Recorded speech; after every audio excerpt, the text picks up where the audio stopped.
Greetings, I'm Keith Klein, the host of the VentureFizz podcast, where I interview the most fascinating people in the tech scene. This is episode 310, and today's guest is Wes Schroll, CEO and founder at Fetch. This episode is the second live interview that we recorded live at Startup Boston Week at Suffolk University, which was a ton of fun, and maybe it is something that I should do more often, so stay tuned. As you'll hear, Wes is a native New Englander. He grew up in Acton and launched Fetch while he was in school at the University of Wisconsin. The company has office locations in Madison, Chicago, and other locations, but he is local to the Boston area again as he moved back a couple of years ago. Fetch is a consumer engagement platform that rewards shoppers for buying the brands that they love. The company has over 700 employees and has raised over $500 million in capital, with its most recent round valuing the company at greater than $2.5 billion. In this episode of our podcast, we cover lots of great topics, like advice for when you are in pre-product market fit and figuring out the right problem to solve, Wes's background story and how entrepreneurship was always a focus, how the idea of Fetch came to fruition while at the University of Wisconsin, and how he met his co-founder Tyler Kennedy, the early days of the company and how they built the foundation of customers and consumers, the current scale of the business, which includes 6 million daily active users and $150 billion of aggregated spend, lessons learned from scaling the company and how he learned to lead, why they don't use surveys for making decisions, and so much more. Okay, quick side note, is your company hiring? If the answer is yes, then you might want to add a VentureFizz subscription. It is our employment branding and hiring solution that helps to keep your company top of mind for our target audience of professionals in the tech industry. A VentureFizz subscription includes an employment branding page, unlimited postings to our job board, access to all of our exclusive employment branding content, and more. Send an email to info@venturefizz.com for more information. All right, without further ado, here's my interview with Wes. Wes, thanks so much for joining us here at the podcast stage at Startup Boston Week. Appreciate your time here. Of course, my pleasure. It's an honor to be here. And I'm really excited because Suffolk has put on this amazing production where we have this podcast stage, and their support of Boston or Startup Boston Week is amazing because we need more of this in the Boston tech scene. So kudos to all the organizers, the volunteers, and of course the people from Suffolk for making this happen. And I got to be honest, when they reached out to me about guests for this live recording of the podcast, they're like, you should interview Wes, the founder and CEO of Fetch. And I'm like, I know of Fetch, but I didn't think they were a Boston company. And I looked, and I'm like, they're more like a Wisconsin, Chicago company. Why are they somehow connecting this founder to the Boston tech scene? Come to find out, you're local. Yes, I am. Originally from Acton, grew up there, went to school there, and still absolutely have a deep, deep affinity and loyalty to New England. So I moved back here about 2 years ago now, and while the company's still based out in Madison and largest offices in Chicago, I'm here. We have a small team here and not going anywhere. Well, we've got a lot to talk about, but before we get into your background story, I wanted to talk about pre-product market fit. Okay, so building a company is really, really hard. Finding that product market fit is hard. So what advice do you have for entrepreneurs during that stage when you're in that slog, you're trying to figure it out and you just haven't hit that trajectory yet, where that aha moment? So how do you get through those times? Yeah, I think one of the first things that it's important to zoom in on is just find the problem statement that you're trying to solve. Whatever the product is going to one day be, it does need to solve a problem that is otherwise not being served or solved by some other service that's out there. So I think always grounding yourself in that why is really important to give you the fortitude to then go into the struggle part, which is going to be lots and lots of rapid iteration, trying to figure out what is the right product to solve that problem that you've had. So I think for us, we had this very strong conviction that we knew of a problem that existed. Everyone has to go grocery shopping, or everyone goes shopping in general. People all know that they should save money. No one actually enjoys doing that. So you combine those two together, we're talking about a massive opportunity space and a problem that everyone resonates with. Now, how you solve that is going to be much more difficult. And so for us, you just start with small bite-sized problems and start tackling those, start iterating on, okay, well, what if for us, it was like start with a website. Okay, do we start with a website on that? Yeah, but purchases are happening in the physical world. You have a receipt. What are you going to do with a receipt and a website? Okay, maybe it is a mobile app. Maybe it deserves to be a mobile app. And you just start like ticking through these ideas that you have and then just follow them through to where the logical breakpoint is. And then if you say, okay, now I need to go again. Sometimes the tough part is you have to go back a couple of stages and retrace your steps and go down another one. But at least you're still moving. I think it's really important that you're putting things out there. You're getting market feedback. One thing I always hear from early entrepreneurs is they're like afraid to share the idea. They want an NDA in place or something. Right. I think if you're early on, just go for it. Talk with whoever. Yeah. Like solving the problem and actually building the product are totally different things. So don't be worried about that. Ideas are a dime a dozen. It comes down to the team that execute on it, which is the big difference maker. Okay, so we're going to talk about Fetch. And when I was preparing for this conversation, I realized entrepreneurship was something that you gravitated towards early on, right? Like, so there's a blog post on the Fetch website about 30 pieces of advice because you just turned 30. I did, yeah. Happy birthday. Yeah. You were starting companies in like high school, right? Yeah, I don't think even if you were to ask my younger self at the time, are you starting a company? I probably wouldn't have even said yes. I was finding problems that I thought had not been solved, and I was just spending a lot of time trying to come up with ideas of what could solve them. That then led me to stumbling down, okay, so if you want to solve a problem, you got to figure out, what is the market opportunity? How is the product going to work? If it is a product, I started to learn how to file provisional patents. I filed an LLC. So I think for me, I had no idea that what I was doing was starting a business. I was just very awkwardly stumbling around piecing these things together. And then by the end of high school, I'd realized, oh, this is what it's like to start a business. And wow, this is what I want to do. So then by that point, I had a lot more direction and clarity in my life of like, this is what I want to focus on doing. And that was really helpful to be able to stumble onto that really early on. But yeah, it was early days that I was working on those things. And it was legit. It was legit products. It was a phone case wallet, a tablet for low-income school districts. So you weren't just starting like a landscaping company or a painting company, right? Which is pretty typical. Okay, so why did you choose to go to the University of Wisconsin to study entrepreneurship there? Yeah, so the Big Ten was always of interest to me, and both of my parents had actually lived in Madison, Wisconsin prior to me being born. My brother was actually even born there. So they knew that I liked a smaller city, but still one that was large enough to be bigger than just the school that was there, have additional resources, and they recommended that I check it out. They thought I might like the city. And as I did a little research, I found out that they were just starting an entrepreneurship program. So I reached out to the guy that was running it and introduced myself, told him about the startups I'd been doing while I was in high school, and said I would love to, meet with you while I come out to visit. If I could even pick your brain for 10 minutes and hear about what you're building, that'd be really helpful for me. And I was blown away because I went out there on a beautiful fall Wisconsin day. So it was like 42 degrees and raining.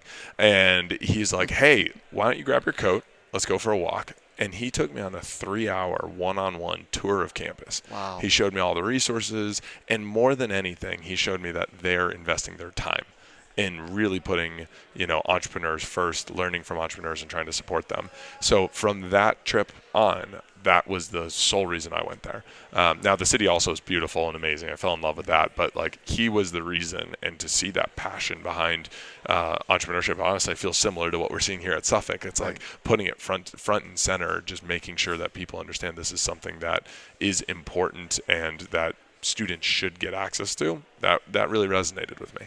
Okay, so the idea of Fetch came when you were at the University of Wisconsin. How did you meet your co-founder, Tyler? Because he has an entrepreneurial bent to him, too. Yes. So during my sophomore year, I was had just gotten into the business school, so I was taking my first business classes.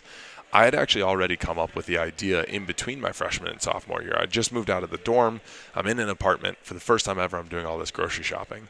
And I have an amazing mom who's telling me you should focus on saving money.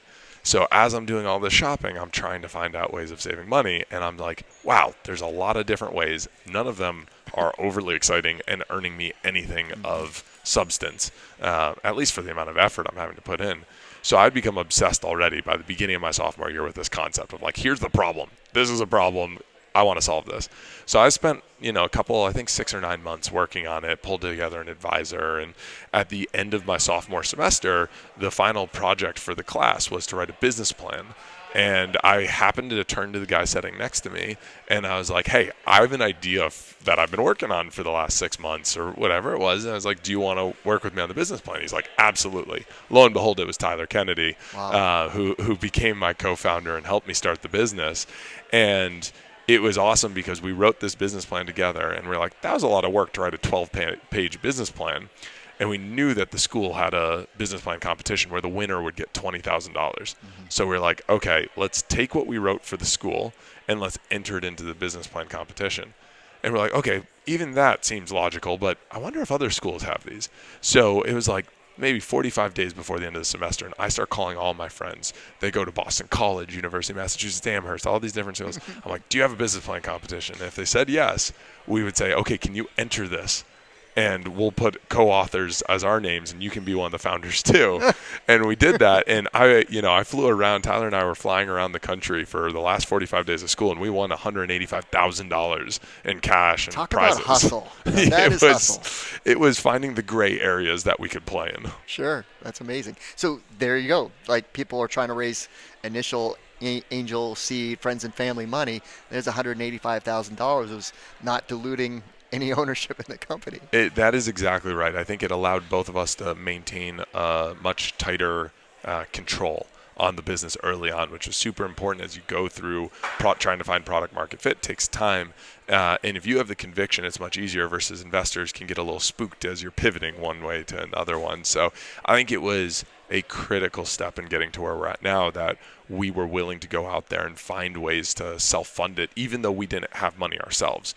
So I thought that was something that I always encourage people to look at. Does your school have a program like this? And even if your school doesn't, there's all kinds of ones nowadays that are doing it. And yeah, as you said, non-dilutive. They didn't take equity. It was literally just a check. Yeah. So it was a great way of starting it, and it showed the investors that we're scrappy. We're going to do this with or without you. That attracted a lot of people to want to participate. Yeah, I mean, I think of founders that find the problem, that experience it firsthand, are the ones that you want to back. And then when you see that hustle, it's like, okay, this person's going to run through walls just to make this happen. So what I always like to talk about, like, early versions, like what, like, eventually you hit product market fit, but before that, when we talked about that pre-market, like, what were some early versions of what you were working on that maybe weren't exactly what consumers wanted? So the funny part was, like, our first instinct was actually to build what Fetch is today. Wow. However, the technology wasn't there. Right, okay. So we weren't able to. So we pivoted away from this concept of, hey, confirm, you take, whatever you bought at a store, take the receipt, and then translate that into rewarding a consumer. The problem was, like, how do you get the information off the receipt? And at the time, phones weren't powerful enough to be able to use OCR live on device, pull those items off, and actually reward people. This is like 10 years ago. Yeah, exactly. Right? So, like, I remember we had tried it, and, like, the phones are overheating, and you haven't even taken one picture yet. So we're like, okay, that's not going to work. So we instead pivoted and said, well, what's another way that we can get the data we need, which is what items are customers buying in a grocery store, that then power our rewards engine? So we said, well, if we partner with the store, they know what items a customer buys because they check you out. So they have to. So we actually then launched our first product, which was called Shop Fetch. So you actually would use your phone to walk through the store, scan barcodes of every item you're wanting to buy. It would show you the price. It would keep running total for you. And then you could check out on a tablet at the end just by pressing a button and then pay for it as you normally would. So that, for us, was actually our first version that we ran the business around for 4 years. And we had scaled up to 100 stores after 4 years, but the problem was it took so much energy to launch every new store. You had to train all of their employees, and then turnover was super high, so you had to train new people. You had to train the customers to change their behavior and scan items as they walk through the store, which was really hard. So for so many reasons, we saw that people were interested, but it was a very small portion of people that were interested. A lot of stores were interested, small portion of stores that were interested. So we're like, at some point we knew those were limiting factors that were going to hinder how large we could grow. So then we went back to like, hey, can we crack the code on this technology for scanning receipts? And we finally got there in 2017, 4 years into it, said, hey, I think we can do this. And we decided to pivot the entire business, risk it all. We shut down that product, changed over the product to the Fetch product that exists today. And we're very fortunate that that had product market fit very early. We took all the learnings from the first 4 years, put it into the second product, and I'll tell you the story of how it knew product market fit, but right away, we knew. Well, I'm sure you had some pushback of like, you've invested so much time into this product and you're just going to like pretty much scrap it and just go in this direction. Like that's a big leap. Back to my earlier point, I was so thankful that we had raised our first money off of our own self-funding it, because I don't think we would have owned enough of the company to convince our investors to do what we did. We were in a fortunate position that we owned enough of the company where we could make the decision, and trust me, we had some very unhappy investors at that point, but luckily they bared with us. We told them, look, this is what management believes, just stick with us, and fortunately we were able to still make it work. Okay, so before you saw the hockey stick adoption, you had to go out and convince retailers, CPG companies, then you had to get consumers to use this. So how did you get that initial adoption? So on ShopFetch, it was a 3-sided marketplace, right? Yeah. All 3 that you just mentioned had to work with us. So from CPGs, the consumer packaged goods companies, we knew that that's who was going to fund the rewards. Mm-hmm. We knew that we needed the retailers because we had to integrate with their point of sale system to get the purchase data. The consumers, we knew we just had to please because at the end of the day, that's our true boss is the consumers. So the first 2 are what we need to solve. And if we solve those first 2, consumers would come around. But how do you get brands if you don't have retailers? So for us, we said, okay, well, we have this money that we raised from doing the business plan competitions and some early angels that came in afterwards. We said, well, we need to hire a team to build the product. So we did that. But we said, how do we take away one of those legs of stools? So what we did is we actually pretended we had CPG partners. So we would upload all of Kraft Heinz products, all of PepsiCo's products, and we would, out of our own dollars, fund people to buy those products. So we could go into a grocery store and say, hey, let us launch at your store and look at all of these offers that we'll bring to your consumers. They didn't know that it was us funding them. Yeah. And all of a sudden, then it was only a 2-sided marketplace. Got it. Now we could sign up grocers, and as we signed up grocers, customers then would come because we'd stand in store and convince people to download it, literally like hand-to-hand combat to get people to download. Did you really? Yeah, oh yeah. There's lots of pictures of More me hustle. looking. More yes. hustle. And we found internship programs from students who wanted course credit, and we partnered with their teachers to let them be ambassadors in stores for us. This is such a valuable lesson, because people are always like, what's the growth hack? What's the growth hack, right? No. Hard work on this one. Love it. I love that. So then we got enough customers using it that then we could circle back to brands and say, look, we have retailers, we have brands. So then all of a sudden they came on board. So it was, I always recommend to people 2-sided marketplaces are really hard. 3-sided, next to impossible. And the only way of doing it is you have to get rid of one of the legs and just hack that, and then you can have a chance at getting it right. All right, well, let's bring the audience up to speed of where the business is now. Yeah. The scale. So we launched the Fetch app in 2017. So in the last, what was that, 6 years? Mm-hmm. Lose track at this point. Years. So in the last 6 years, we scaled from having no consumers using it to over 6 million daily active users today. Daily active users opening the app and engaging with it every single day. Amazing. Put that in perspective. Starbucks, who's known as one of the best loyalty programs in the U.S., has about 2.2 million daily active users. So a lot of people using us across the country. About 12.5 million unique households use us every single month, which is about 10% of the U.S. households that are in the U.S. They submit over 30 receipts per month. Wow. So they're super, super active and engaged, which means we touch about $150 billion a year of spend that we aggregate together on behalf of our consumers and use to go and negotiate deals with brands, retailers, restaurants, gas stations to say, hey, these customers are spending $150 billion. Right now you get 100 million of that. Come and issue them fetch points, and we can help you grow that to 120 million. That's our business. We help sell sales is what I tell people, and we allow the consumer to participate in that value chain. So that's what we do today. We have a team of about 770 people, 775 people, spread out across the U.S., but centralized in Madison and Chicago and Birmingham, Alabama, actually our 3 largest offices. And we've raised to date over $500 million to grow and fund the business. So that's a quick state of the union for where we're at right now. Well, you announced your last round of funding, I think it was last April, $240 million at a $2.5 billion valuation. So that was a Series E. So each step along the way, like what was the process like raising capital? Like it's never easy, but I'm sure once you showed that adoption, the business growth, it became more of a investable product. Yeah, no, I mean, it's never easy. Later stage is not easy, but only just because you believe it's worth one thing, they believe it's worth something else. It's not a question of would they invest. At that stage, you've proven it out. Like almost everyone would invest. The question is price. So the reason why later stages are harder is you have a bunch of internal people who believe the value is this thing, and you have external who want to value it at Y, right? Early on, fundraising is, in my opinion, much harder because you're having to convince someone before you have the evidence of enough years of metrics to prove that this is a business. And that takes just a unique set of skills and determination to do it. Because at the end of the day, what you're looking for early on in investors is someone who shares the same thesis about whatever industry that you're targeting.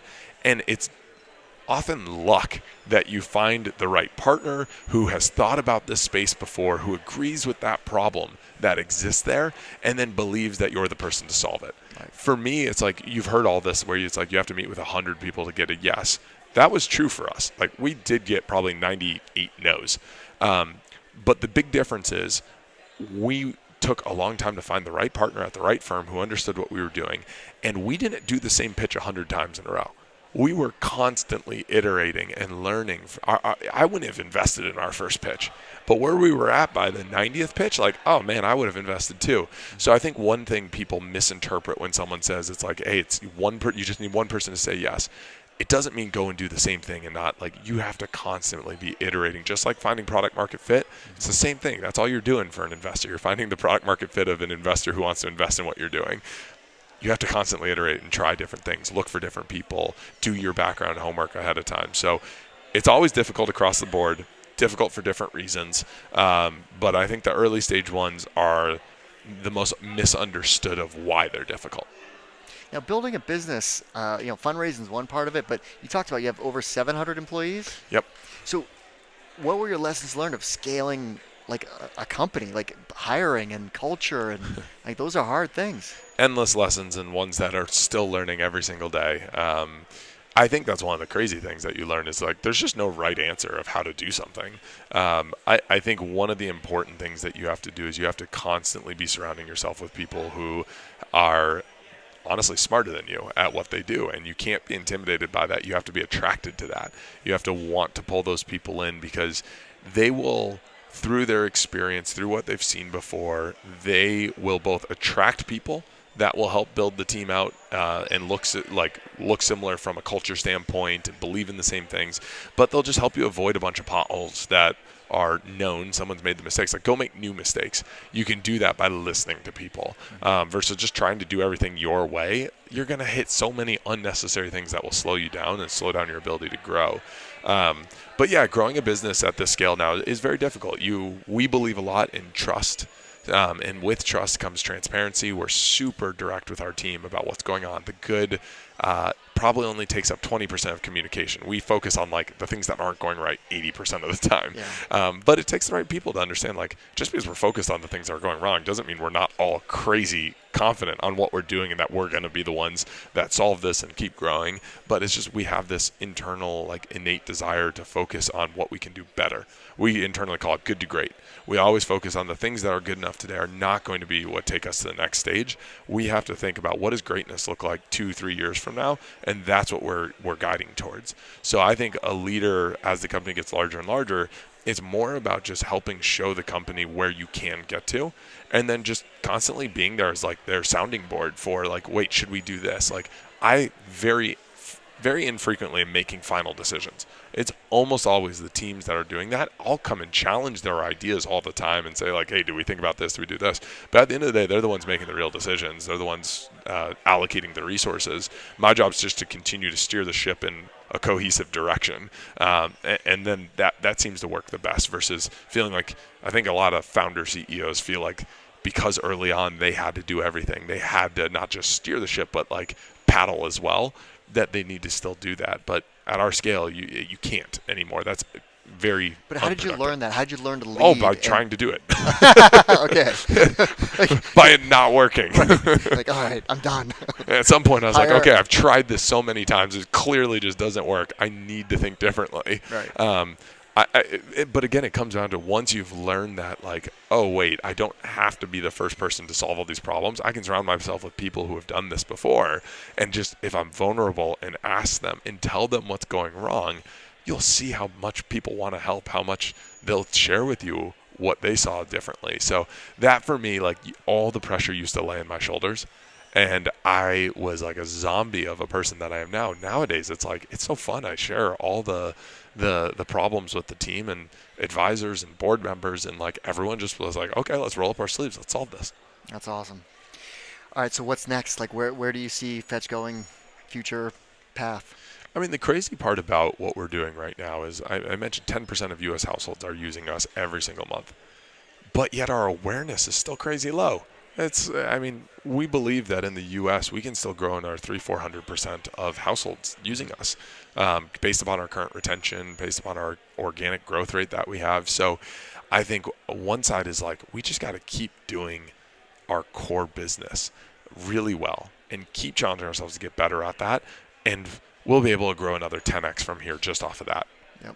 There's all kinds of future things I'm excited for. I want to launch internationally. I'm super passionate about personally traveling, and therefore I have an affinity to want to go and launch the business elsewhere, and know people face the same problem in numerous other countries, so there's no reason why we can't do it elsewhere. But I think for us right now, the number one thing is stay focused, execute on the core, deliver more ways for our consumers to save, deliver more value for our partners using the program. If we do those couple of things, we can still 10x the business just, with the basics. We're fortunate to just have a big enough opportunity space that we play in for that to be a real, a real outcome that we can deliver. How'd you land the Fetch.com, the domain? It had been out there. It's one of those things where it's like our success ended up making that way more expensive than it should have been. Right. We were offered to buy it. The owner was like, yeah, 5 years ago. Raised? 5 years ago, we could have bought it for pennies of what we spent now, and but at some point, you just still say, look, what it would take to get the domain now compared to what the business is going to be valuable or valued at and worth 5 years from now. Like, we just need to do it. Yeah. Well, you don't want Fetch app. I don't know what the URL was before, but that's not a thing consumers will remember. It's Fetch.com. That's something you're going to remember and be able to type that in and get there. And for us, since we're not even a website based app, right, or business, it was something that took us a lot of justifying and thinking about. True. Yep. But at the end of the day, we're like, we are going to be, we have a chance of being a $100 billion company. You got to play like one at some point. Right. Like, there's no way Apple wouldn't have Apple.com, right? So at some point, it's like, if you believe that and we believe that, even though it's not our core business, we still think that it's important to, have our banner planted, and we are doing this. All right. So what advice would you have for entrepreneurs on listening to customers and building products to meet their needs? So from what I gathered, grocery retailers was kind of like your bread and butter, but eventually there was a breaking point where you expanded into other categories like restaurants, or like what advice do you have for listening to the actual consumer and building what they want versus what you think they need? It's a fine balance. I mean, we view this even on the app that we build today. People always think it's crazy. We don't do surveys. As an example, we don't do a lot of things like that because we always believe in the scientific method. We should have a thesis, around a problem that exists. We should have a thesis for how we think we can solve it, and we should go and iterate and test multiple variations of that, and then look at the data to see what actually worked the best. Because so often people don't actually know what what it is that they're asking for. Someone will tell you, I like saving money. That's actually not the case. They don't like saving money. They actually like spending money. People like going out there and buying things. They want to feel not guilty for doing that, which is why they think they like saving money. So like even that slight distinction there, yeah, right? Like it makes it totally different, the product you build. It's the exact same. Yeah, but I got a good deal. Yeah, yeah, exactly. But it's the exact same when we're talking about grocers or CPGs. Like you have to listen to what is it they're trying to solve, and then you have to like tease apart, like, is that actually what they're trying to solve, and how can we help them then truly solve what they need to solve. Someone will say, I need to generate more sales. It's like, okay, yes, that's probably true, but that means you just need to talk to the right people because you have a good product. So it's like your actual problem is you're not reaching the right person and letting them know and incentivizing them the right way to go buy it, and that byproduct will be driving sales. So again, super important to listen to your clients and your customers from a perspective of like hearing what their problem is, but you can't take it at face value because very few people actually know what they're trying to solve, and that's okay. Like that's fine. You just need to be able to make sure that the solution you then bring forward isn't chasing after what they told you they want, but not what they actually want. That's the hard art to it. That I wish I had like a playbook for, but like honestly, it's just something you develop over talking with lots of people. Well, thank you for not doing the surveys because I think consumers have survey fatigue. Like I can't. Like every time I'm like, stop it with the surveys. Like every product's like, how do we do? How do we do? I was like, you know what? Everyone just X's out of it. Well, just as But a you're funny just like, digression for a second is like they'll still get their 500 responses that they wanted though, but the people who are responding are not representative because they're only people who love doing surveys. If you ask them, do you like doing surveys? You'll be amazed. 99% will say yes. It's like, well, that's because those are the only people responding. Totally. You X'd out of it. Right, exactly. Too funny. All right, what about building out your executive leadership team? Like we talked about hiring, but hiring leaders to help scale a business when you're at the scale that you're at, like that's a tricky thing. So how did you go about finding the right people to help you grow a business at that scale? It's very, very tricky. I have a new COO, new CFO who both joined us this year, new CRO. So all three of them joined us this year. So it's a never-ending process of working with the teams to identify who are the people who have the skill set in that point of time to solve the key problems that you have. And sometimes the problem set that you have changes, and the person who is there is just not the right person who's best suited to solve those new problems than they were. And I think it's always just best to be super honest and candid with the people. Like even on executives that I've had who have transitioned either out of the business or to new roles, when you treat them like an adult and just explain like, look, these are the problems. You've never done this before. You had done everything we were doing. You did a great job and you were super valuable for everything. But like next evolution is this. I think that's what paves the way for being able to then bring in new executives. I start there because a lot of people forget, like, you're not just always hiring a new CFO. That person's probably replacing someone who was there before. So you got to start by having a clean, hopefully good sheet for them to come into, and teams will know how you treated the former executives. Like, people will be aware of that. So I think you have to just handle it with transparency and trust, talk with the people, help them understand. Then when you're going out and looking for who the new person is, there is, again, no shortcut for just spending the time on it. I did 24 interviews myself, 24-hour-long interviews. Yeah. So an entire day by the hours interviewing for the CFO before I found Gideon, who we ended up just hiring. There's no substitute for that. On paper, the other 23 candidates were amazing, and they are amazing in their own rights, but they just weren't the right fit, and you just don't know that, and you can't outsource that work. Like, you just have to put it in. So you got to trust your gut on the people. Once you find the person, they have the experience, and you know that they're the right fit, follow your gut on that one. But you have to do the other things right too, so that they get the best chance of coming in and being successful. All right, top 3 apps you can't live without. Fetch, of course, not being one of them. I was going to say that was going to be my first one. I actually used, I'm trying to think which one. So Uber, definitely, because I travel a ton, and it really helps me both with the food of when I'm traveling in a hotel and I don't want to go out, I just want to work or something like that, and the transportation. So they're definitely there. That's going to be my travel one. I'm not going to give airlines credit for that one. Next one, I always use the Weather Channel app. Same thing. It's like super utilitarian, but like I definitely do that. And then probably Spotify. You can see all these things are centered around travel. I like music, podcasts, those type of things.